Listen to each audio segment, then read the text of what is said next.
Deborah Owens, America's Wealth Coach, and it's time to get wealthy.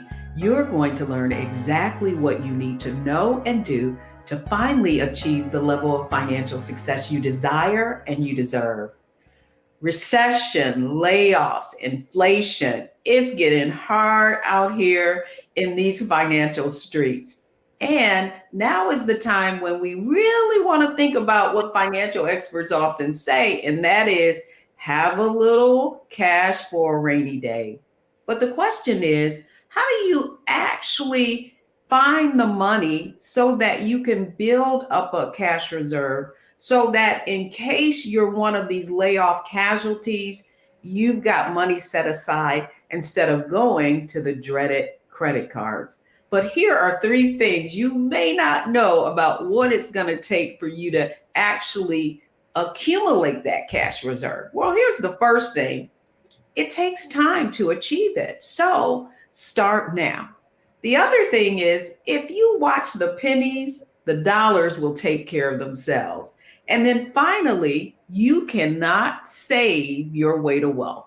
And that's why I'm excited today, because on today's show, we have somebody right here. She's a money scientist, and she's going to share with us exactly what we need to do to figure out where the money resides. So our guest today is Dr. Maria James. She's the money scientist, and she's also the creator of Wise Financial Fitness. The interesting thing about her, though, that doctor came from a scientific background, molecular biology, if I'm getting this right. But we want to welcome Dr. Maria James on to Get Wealthy so she can show us how to get our cash reserves in order. Welcome to the program, Dr. Maria James. Thank you. Thanks for having me. I'm excited because when I reached out to you, I was like, oh my goodness, she looks just like her sister. So you are in Baltimore now, and not from Baltimore, but certainly your degree is from the Johns Hopkins University. And I was fascinated because the first question I want to ask is, how did you go from molecular biology to money? I mean, I guess that would be the transition, right? Yes. So people think of it as a 180 from science to finance, but for me, it's one world. I call it the money lab. So the entire time I was working on my degree, it's in cellular molecular medicine. So I worked specifically on HIV, mother-to-child transmission, but I was also not just gaining knowledge about virology, but also analytical skills, critical thinking skills, designing experiments and things like that. And so I took that and I applied it to finance. And so I transferred those soft skills, I think is the way that they're referred to. And I applied them to personal finance and business finance and came up with different techniques and all of that. So it's kind of one world for me because the same time I was working on science, I was also working on finance. I had co-founded a nonprofit and I was the director of finance at the nonprofit. So I was doing both at the same time. So it's a slight pivot for me. Well, the other reason that I wanted to talk to you as well, not only you're a money scientist, but while you were pursuing that degree on a very small stipend, you were also able to save. And so I think that's a great place to start. And on Get Wealthy, we look at financial success through the lens of mindset, strategy, and execution, the formula for success, if you will. And I want to start with that since we're talking about having a solid financial foundation and making sure that we have reserves set aside. Talk to us a little bit about first, when you were pursuing that degree and you had this small stipend, how much did you receive and how much were you able to still save even though it wasn't a large amount? Yeah, so the stipend after taxes, because we still had to pay taxes on it, was about $23,000 a year.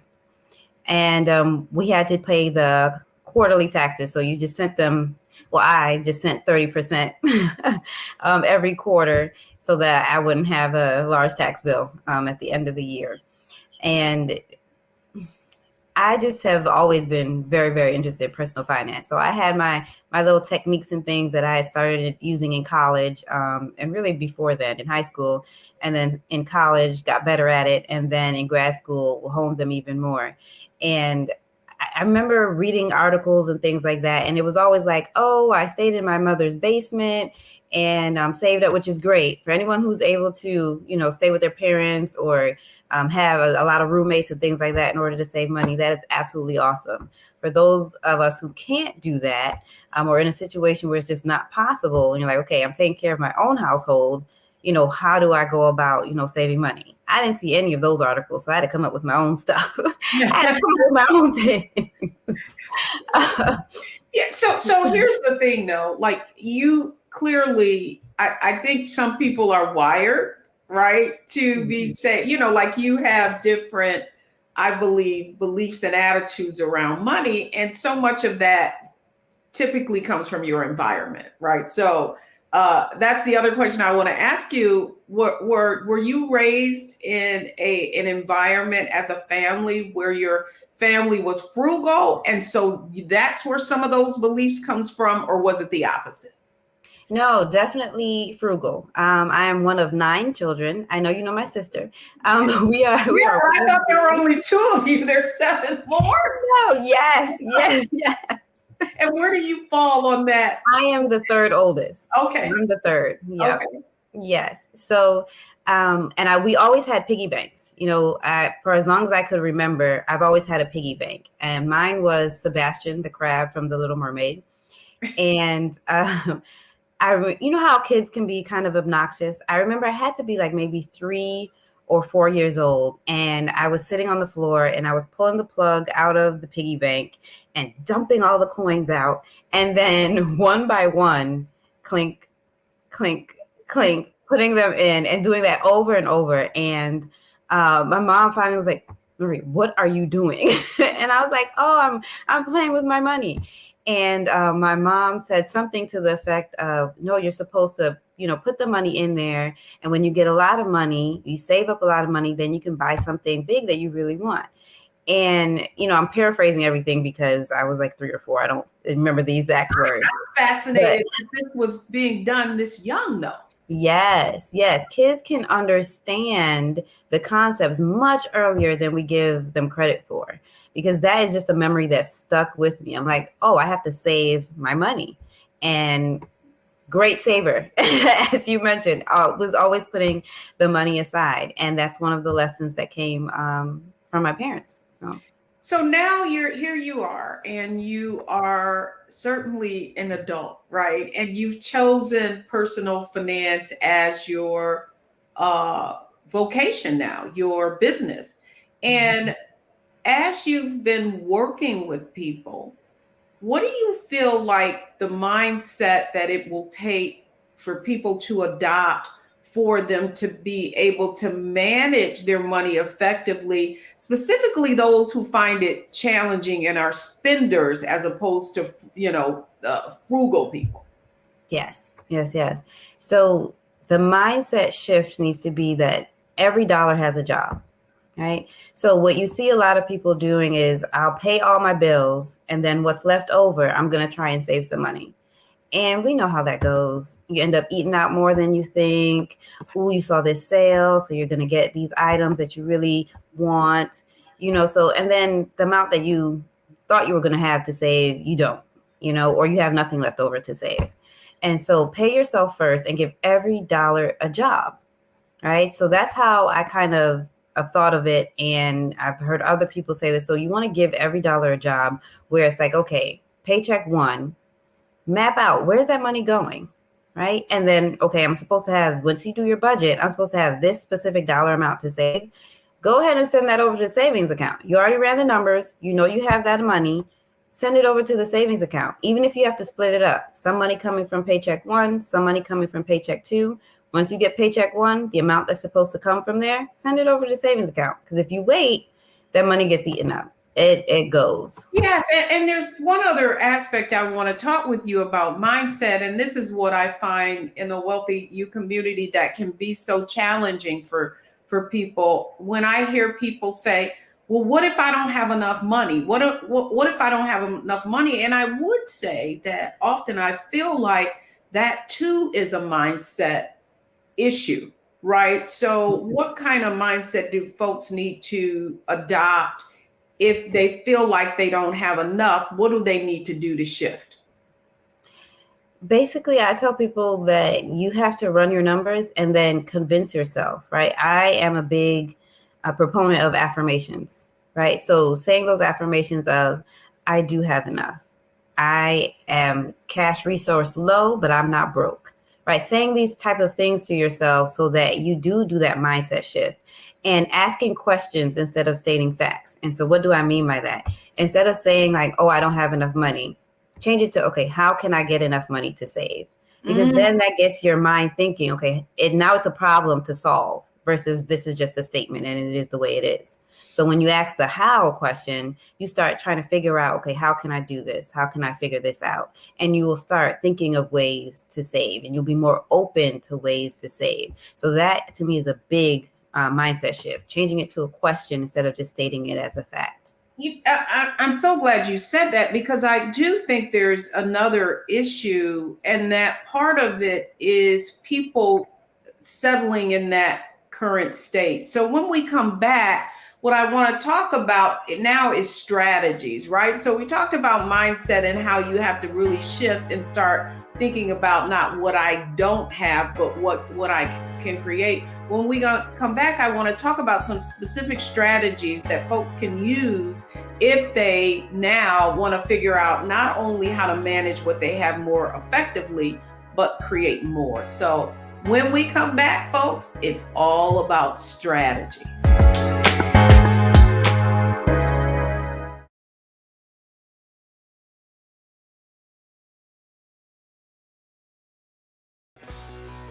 Let's be honest, as successful women, we're crushing it. Maxed out 401k and Roth IRA? Check. Aggressive savings and investments? Check. Yet, the freedom our success was supposed to buy can leave us stuck on the six-figure hamster wheel, watching retirement slip further down the road. There's another way. Get coaching courses and community at wealthyu.com.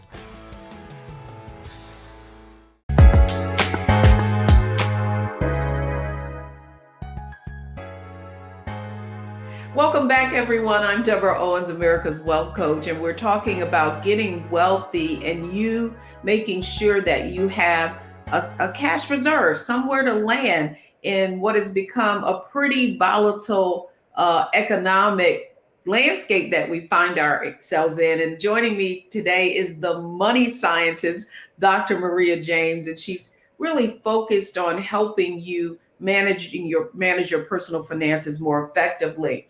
So, Maria, now I want to talk about strategies. And specifically, I know I encountered so many people who they may be in like have an under earner, right? And so as a result, it's created all these other things, where I've had to rely on credit cards, or I have more debt. And so my question to you is, when you encounter people who you feel like could earn more, or maybe are settling, right, and for doing with less, what are some strategies that you maybe convey to your clients? Yes. So first, I start by showcasing people in the U.S. and around the world who live on a lot less. Right. So if this person can live on the equivalent of $5 a day, now you may not be able to do $5 a day, but you can do less than what you're currently doing. Right. So just getting that out there and in their mind that people live on a lot less and they can live on a lot less. Let's figure out how they can do it. Right. So first, getting that mindset shift. We just talked about mindset. So getting that clear. So now they're in the, okay, how can I do this, instead of like, I don't know where to start. Right. So now we're in a let's work together. Now we're ready to strategize. Boom. And then I one pull from my experience, we talked about when I was in grad school, I saved up over $10,000 on that stipend of $23,000 a year. Right. So got a few tips and techniques on how to save a dollar when you feel like you don't have enough. So going through those type of things, and a big one is budget. And I have people create what I call their survival number, right? So taking out all the fluff, any want out of the budget. What is that dollar amount that you have to bring in to run your household, right? Just survival mode. What is that dollar amount?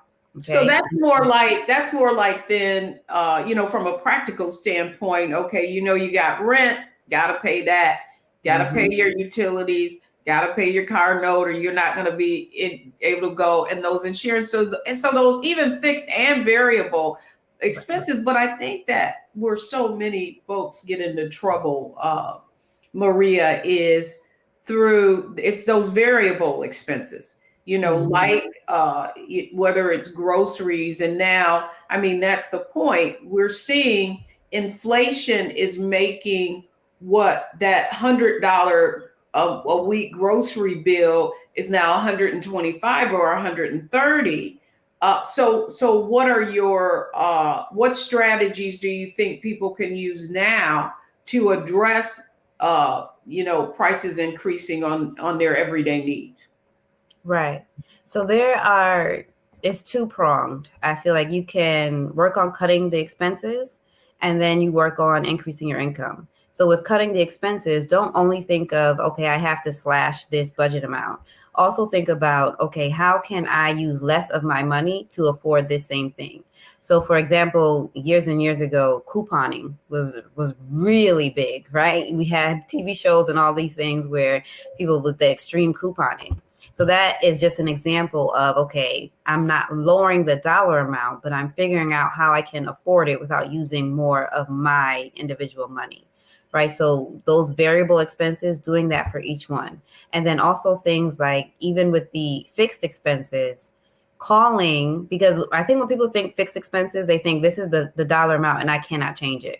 So while the variable dollars do get people into a lot of trouble, don't forget about the fixed ones, because for example, you can call your cell phone company, and depending on who your employer is or who your alma mater is, where you went to school, you can get up to 20% off on the bill, right? Same thing with the cable company, and any fixed expense, maybe outside of mortgage, you might be able to get a percentage off based on who you're affiliated with. So college, job, all of that. So call and find out what their loyalty programs are, and if there's any type of relationship between your college or your school and your the provider of the service, as well as with the job. So doing that for the fixed expenses, and then for those variable ones, I mean, just going all the way extreme, not becoming a minimalist. I believe in luxury and frugal living. I'm not about separating toilet paper and taking two bags. I don't go that far. Luxury and frugal living, right? Because at that point, none of us want to go. We don't want to do it.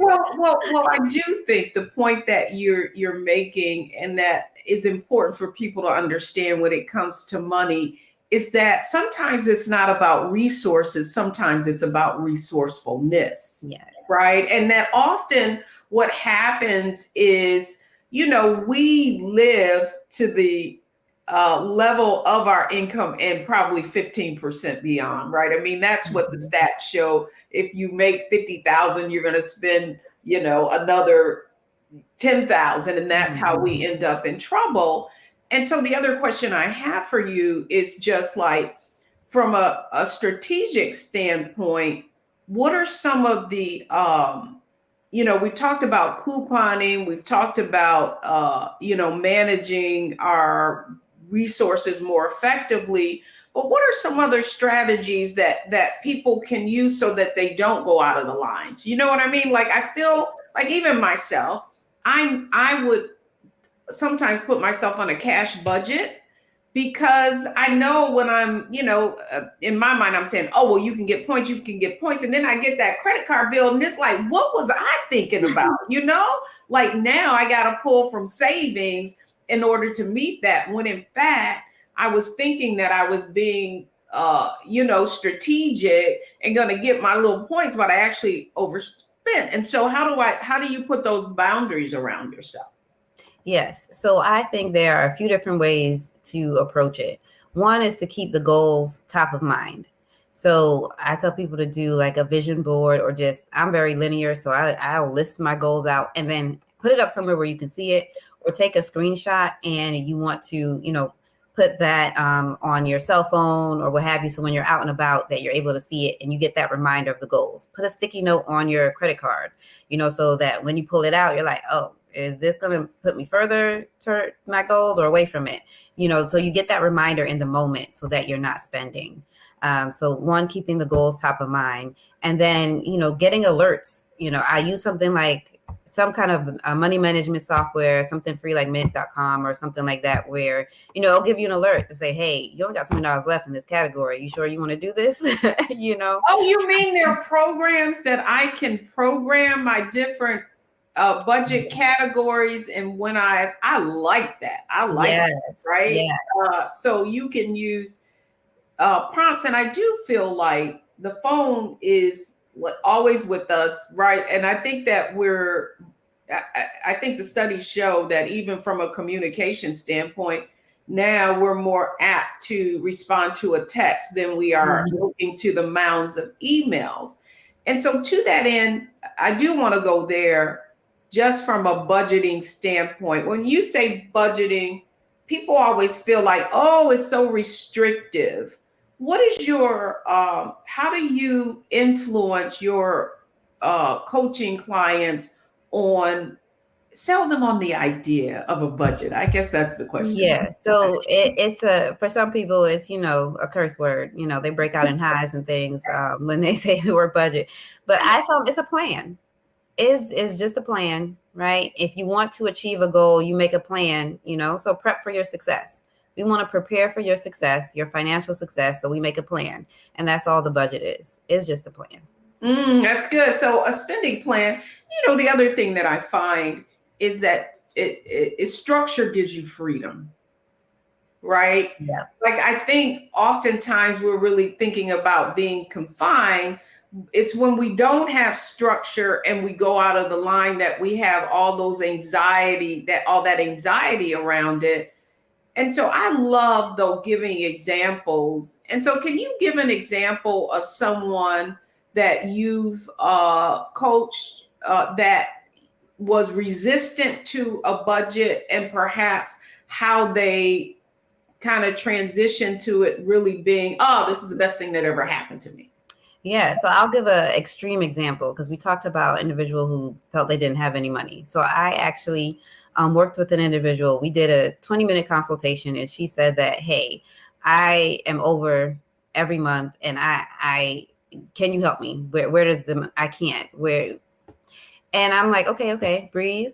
Okay, so let's go through your budget line item by line item. So we went through her expenses, because she had a very loose budget.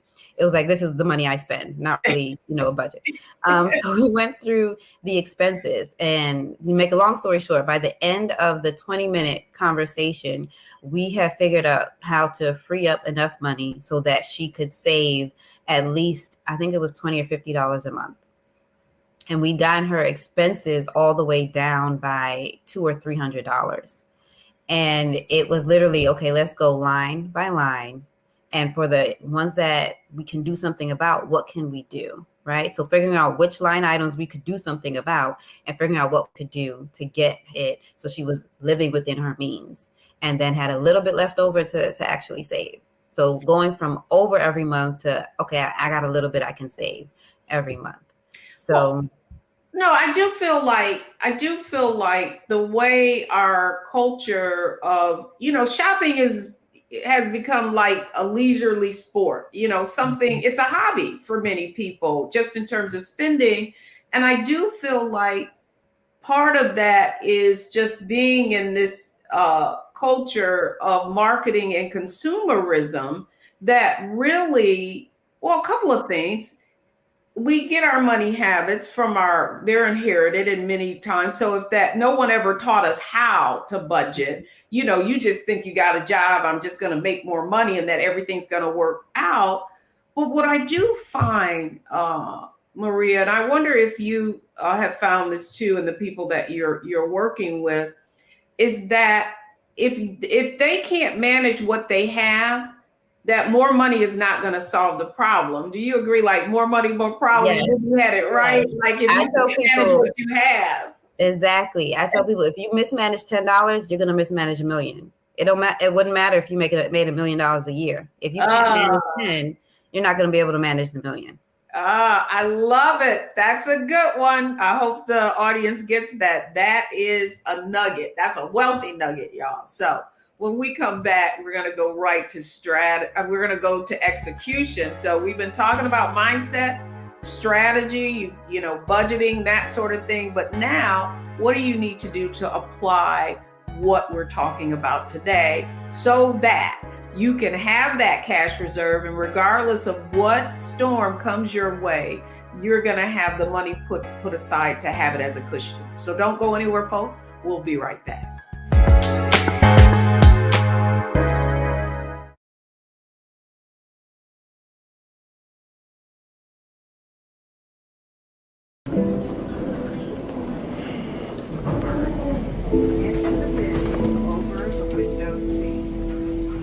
Are the only bins that will accommodate larger rollerboards.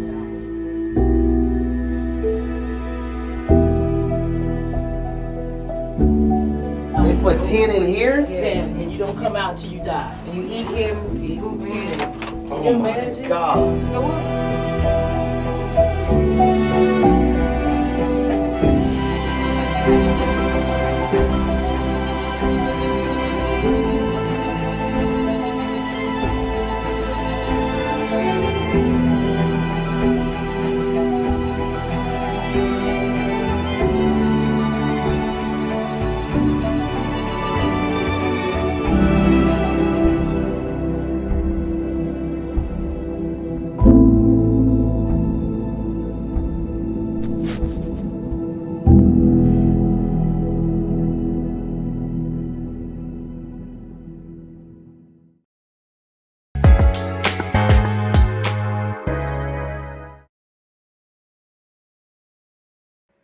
Welcome back, everyone. I'm Deborah Owens, America's Wealth Coach, and this is Get Wealthy. And one of the things I know is that many of you are finding it difficult to struggle in these difficult, volatile economic times. And so today I'm excited because joining us is the money scientist, Dr. Maria James, and she really helps folks manage their personal finances more effectively. Let's get Dr. Maria James on and let's get right into it.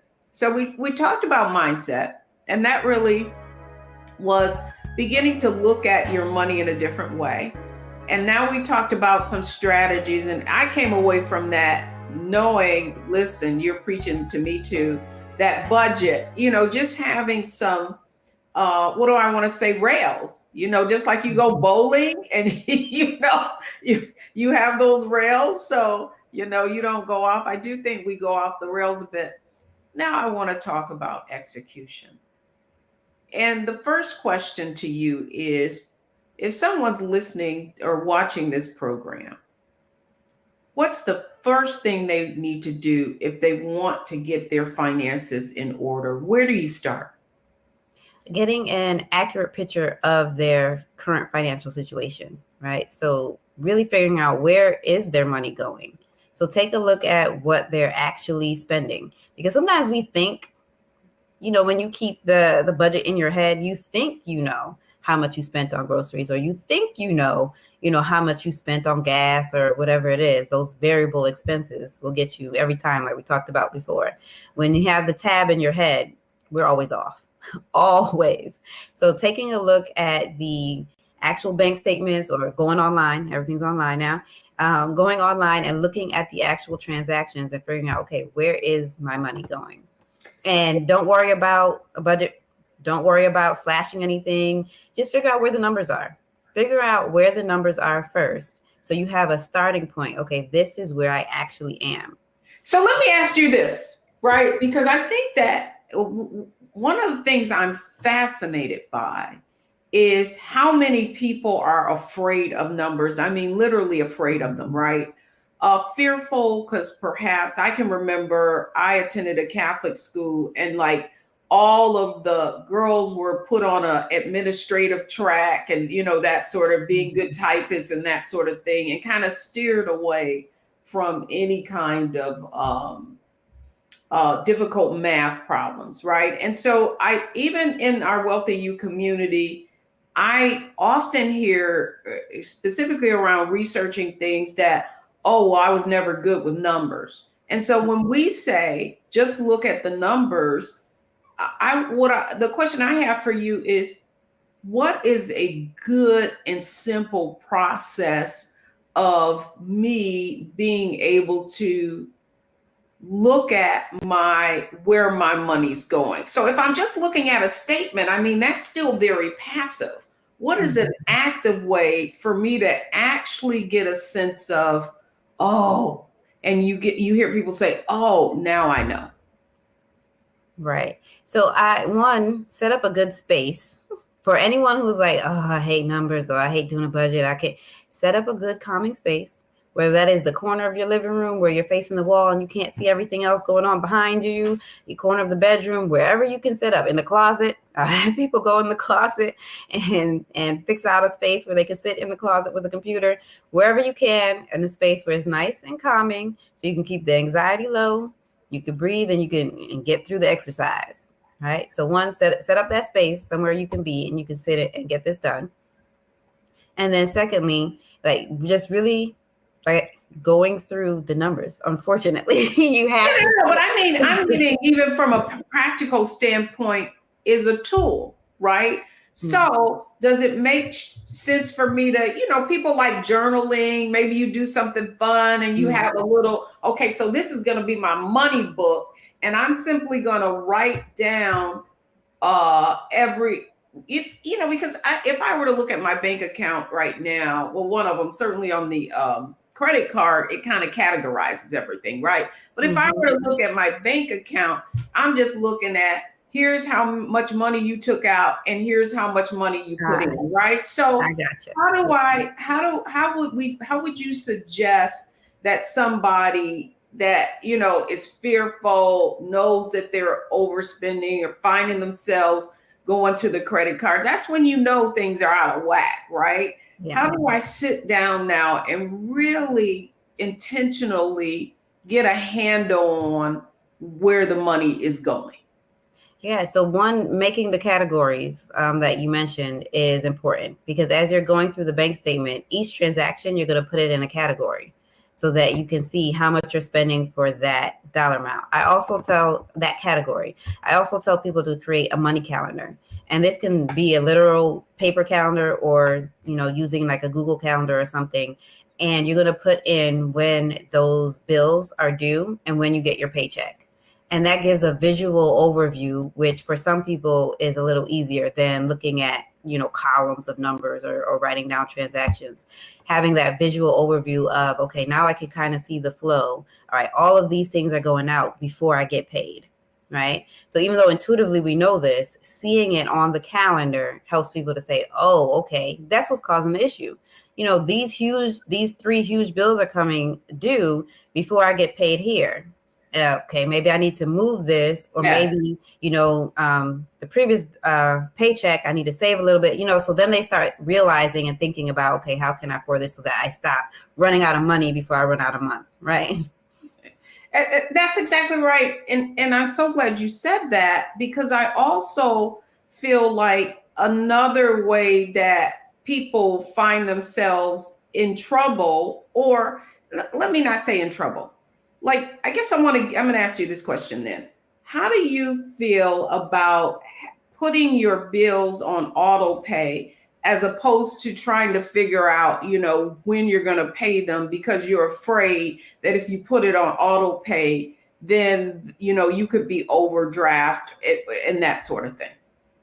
Yeah. So there are 2 camps, right? So some people love Autopay And then some people are like, no, that gets you disconnected from what's going on with your bank account.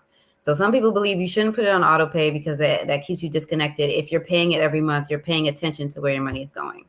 So that's one camp. I'm not in that camp. I believe you should automate as many of the bills as you can because of the fact that it removes the discipline out of it, right? So I believe in, being disciplined, discipline, not deprivation, right? So we're not trying to be restrictive with our budget, but we are doing the budget and then setting it up so that as much as we need to, we can remove ourselves from it. And our discipline or lack of discipline is not hindering us from the money going where it needs to go and us saving and putting money towards debt and all of these type of things. If you do the budget and you know how much is supposed to go where and how much will be left over, then you can be confident that I can set this on auto pay and have it go out. It might take a few months before you feel fully comfortable and confident with the auto pay. You might be checking each time, and that's perfectly fine. I say you should always be checking your bank account. Go ahead and do that until you feel comfortable with it. If you've done the budget and you know that you have that money to be put on auto pay, then go ahead and put it on auto pay, especially the things that are very important that you're like, okay, car note. I know I need the car to be able to get to work in order to get the money to do this, this, and this, right? Put the car note on auto pay. Rent or mortgage. I know I need to have a roof over my head. All right, I'm gonna put that on auto pay. So that way you don't have to be disciplined about that. You know that money's going out. You're gonna pay that no matter what. So then focus on the discipline with the variables, the variable expenses that are probably getting you into trouble anyway, and that you have more control over the dollar amount on how much you're spending anyway. So that way you can focus on those and rein those in if that's what needs to happen. Well, I do think that I'm so glad you said that, because I do think that what I find and what I have found is that when people don't have their things on auto pay, and I wanted to talk about that, and that's the credit score, right? So the way these companies that you're scoring, and one of the easiest ways to really get into a problem where you have a low credit score is just late payments and free. I mean, even if you were to forget one thing,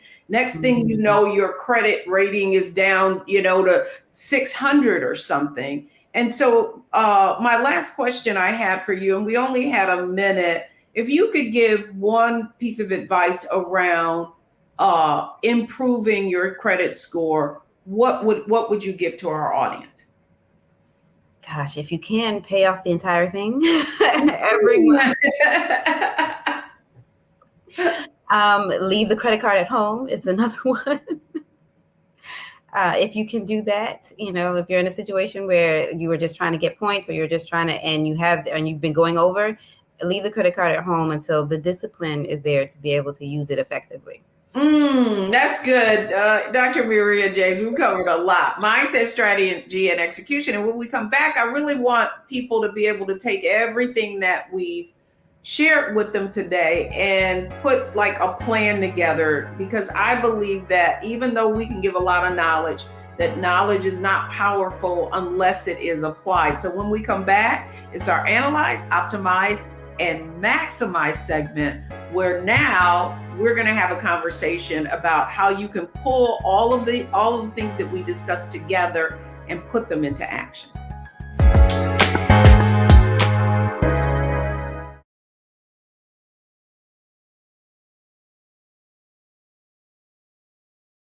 Black Star Network is here. Oh, no punch! I'm real revolutionary right now. Thank you for being the voice of Black America. All momentum we have now, we have to keep this going. The video looks phenomenal. See, there's a difference between Black Star Network and Black-owned media and something like CNN. You can't be Black-owned media and be scared. It's time to be smart. Bring your eyeballs home. You dig?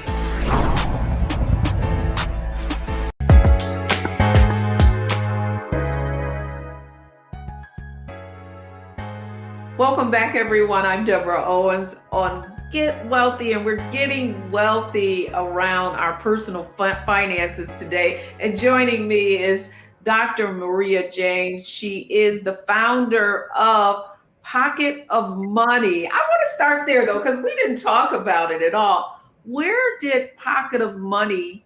What was the catalyst for you naming your company that? Yeah, so we talked about how when I had that stipend, I managed to save up $10,000, and a lot of other grad students were like, we're on the same stipend. How's this? What are you doing? we get the same amount. And I remember someone saying like, okay, so there was a song that had like Pocket of Money or Pockets of Money or something like that in it. And someone started like, saying that. And so, I kind of laughed it off. But then as I was thinking about, okay, I want to do financial empowerment and really starting up the company, Pocket of Money popped back in my head. And I'm like, well, I'm trying to have people have more money in their pocket and keep more money in their pocket. So yeah, I'm trying to get them to have a pocket of money. So, all right. I always like to know where it was derived from. Now we've covered a lot of ground today, and I want to talk a little bit about putting these what we've discussed into action, our formula of success, mindset, strategy, execution. But I want to talk about it from your own experience. Like, talk to us about when you're working with your folks, right? And you talked about the fact that people have to shift from I don't have enough to I forget, how did you put that? When we talked about the shift on the mindset, you talked about shifting to I have enough, or affirmations. Oh, right. So shifting it to a question instead of just saying I don't have enough, asking myself, okay, how can I have enough? How can I save more? How can I, shifting it to a question. And so if you could think about a particular example of someone that you worked with that you can share actually how someone applied, now I have enough. Give us an example of that. Yeah. So let's see. I worked with a couple, and he was actually a financial advisor for investing, but the actual money management piece, he was like, I need help with that myself. So I worked with him and his wife, and they were actually several $1,000s over every month. And it was just like, okay, we're over. Do we just need to, they were going to pause investing, pause putting money into their retirement accounts and things like that. And we've talked about that before, Deborah, where we're like, No. Right. No, I'm so glad this came up. And that's why I love asking about specific examples, because I also feel like, people, there are all these different gurus out here who are saying, well, no, before you invest, you got to pay off all your debt. And yet you need time in order to do that. Mm-hmm. And so I'm fascinated. What was the remedy? Yeah, so we actually, talking about budgeting, that was the first thing, figuring out where their money was actually going. So there were a few key categories where they were going over, and a lot of it was wants. So it wasn't that, their lifestyle was expensive for survival. It was that it was a lot of wants, right? So more than one car. It was a family of 4. There was 2 children. So him and the wife, and there was 2 children. And so why do you have 3 cars? Oh, they had 3 cars. 3 cars. Okay, like, yeah. And you know what came with that? Insuring those 3 cars as well. Exactly. Okay. Exactly.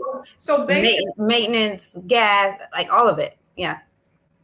Yeah. And so, go ahead. No. So it wasn't resources. It was being more resourceful. So man, they were so car. I'm fascinated. What else? Yeah. So getting that down. They took 2 or 3. They want to take 2 or 3 vacations a year, and they were, putting vacations on the credit card. And it was like, I'm sorry, you can't afford that. So staycation. So I'm not saying don't enjoy time with family. You know, I feel that is very important. I come from a big family. For me, family is very important. But we're going to do staycations. How do you feel about that? You know, so talking about that sort of thing. Oh, Dr. Maria, this is so good. This is so good because, you know, there are two sides to the coin, right? There are those that don't have enough, right? And then the question is, how can I have more? Okay. How can I create more? And so for this couple, the question was, what would the question have been? Because they had resources. They just weren't being resourceful with what they had. Right. So the main question was, how can I live within my means? So it was, instead of spending around 10 or 11,000 a month, how can we get that down to the 7,000 you're bringing in a month, which is more than a lot of individuals in America, right? So it was above average. How do we get down to that 7,000 a month? Because there's a lot of people living under that dollar amount a month. So you can do it, right? So it was, how can we live within our means? How can we get that down and still enjoy life, right? Because we still want to be able to enjoy the now. We don't want to, okay, when I retire or when I, you know, something off in the distant future, that's when I can enjoy life. No, how can we still enjoy the now, but how can we do it with living within our means? And so we got them down to that 7,000 by going through the different line items in their budget and cutting out different expenses and really honing in on what was important to them and making sure those stayed on there. Because I believe you should have a few, this is for fun, this is for enjoyment, right? That can be a line item in your budget, but it still has to be within your means, right? We can have that, this is for an enjoyment, but it needs to be, you know, within your means. So we did that for them. And by the time we finished working with each other, they were able to take a vacation, no credit card used. And that's peace of mind. And so I really believe what you just described was an unwealthy lifestyle, right? An unwealthy lifestyle. And I do feel that now there's a lot of pressure on people, and that pressure can come from media. And, you know, seeing people, and they're constantly on social media, and they're taking these pictures, and they're in Dubai, and they're doing all of these other things. And a part of us, whether we want to or not, has to, I don't want to say covet it, right? But aspire to do that. And so the question I have for you is, if there's someone watching this show and that is their situation, right? Mindset, living above my means, right? What kind of strategy what's the first thing I need to do if I saw myself in that couple? Yes. So luxury in frugal living, right? Pick what is the most important thing for you, right? And that's the thing we have to figure out how to afford in your budget. So for some people, it's vacationing. I like experiences. I want to be able to have at least, you know, one vacation or really great experience where I travel a year or, you know, twice a year or something like that. Okay. So if you really love to travel, we got to figure out how we can afford the vacation in your budget. For others, it may be, you know, things. Oh, I really love fashion, right? I want to be able to, you know, still be able to purchase items and stay in fashion. Okay, how do we afford that on your budget? So I said before, it's two-pronged. Cutting expenses, so things that are not that important. So for the person who loves fashion, things that don't involve fashion, there's some of them in your budget, we can let go of those things, right? And having that mindset of, okay, yeah, because fashion is a thing we're trying to afford, right? So the things that don't have to deal with fashion, that don't spark joy, that not going to affect my mental health if I let them go, those things can go, right? So whatever the most important thing is for you that you want to be able to afford in your budget, focus on affording that thing and let the other things go, because then that frees up money to go towards the thing that's very important. I do think also, so what you're really conveying is that life is a series of trade-offs. That's basically economics, right? And so we have to decide what's important, and then we can trade off from there. I do think that you brought up, Maria, a really good point, and it's that people, what I hear is that people say, oh, I've got too many bills. I can't afford to save for retirement. Leave us with a strategy or an example, even a story of someone who felt like they didn't have the wherewithal to save or invest for their retirement because they did have debt. What would you say to them? Oh, goodness. It's important. So I do an exercise of having them envision, okay, you're retired. What kind of life do you want to have? And okay, now think about what you're putting towards it. Are you going to be able to achieve that lifestyle? The answer is usually always no. And now they're in a mindset of, okay, how do I fix that? Right? So that lowers the resistance bar. As a consultant or expert, that lowers the resistance bar so that they're in the, okay, how do I do this mindset? And then it's okay, let's do that first, right? So go ahead, if you haven't set up where money is going into a 401k or whatever's being offered by your employer, set that up so the money goes first. It's going to help you with taxes anyway, right? So go ahead and set that up so that the money is going there first. And then, because you're not going to miss it. You're not going to miss it. You can't miss what it hasn't been coming to your account. Yes, and I love that vision casting, right? Because then again, it becomes the question that you just shared. You said we need to ask ourselves, how do we want to live in retirement? And then how, is our vision for our future life really aligned to what you want to do? This has been fascinating. Let our folks know how they can get in touch with you, please, around the work that you're doing, helping folks get their finances in order. Yes, you can start with my website, pocketofmoney.com. There's also some freebies on there. Depending on what your goal is, you'll find something for you. And I'm also all over social media. Look up Pocket of Money and you'll find me. Those are great ways to stay up on what I'm doing and to contact me. Well, Dr. Maria James, thank you for coming on Get Wealthy and sharing with us exactly how to find the money. All right, folks, don't go anywhere. We'll be right back. When we come back, I'm going to share the 3 takeaways from today's show. Don't go anywhere. I'll be right back.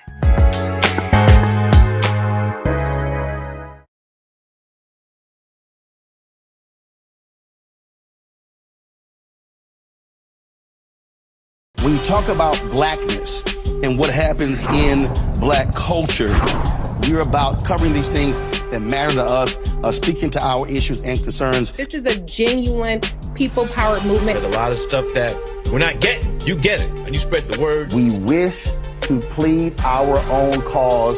Too long have others spoken for us. We cannot tell our own story if we can't pay for it. This is about covering us. Invest in black-owned media. Your dollars matter. We don't have to keep asking them to cover our stuff. So please support us in what we do, folks. We want to hit 2,000 people, $50 this month, raise $100,000. We're behind 100,000, so we want to hit that. Y'all money makes this possible. Checks and money orders go to P.O. Box 57196, Washington, D.C. 20037-0196. The Cash App is $RM Unfiltered. PayPal is R Martin Unfiltered. Venmo is RM Unfiltered. Zelle is Roland@RolandSMartin.com.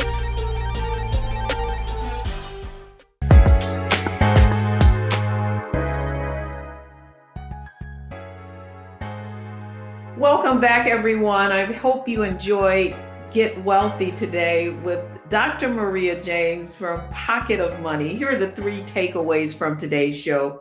First, managing your money is an inside job. What questions should you be asking in order to get your finances in order? Second, budgeting. Those line items, don't look at it as a budget, but a plan, and budgeting gives you structure.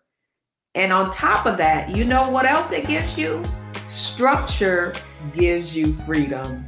Thanks so much for joining us on Get Wealthy. I'm Deborah Owens, America's Wealth Coach, and you're watching us only on Black Star Network.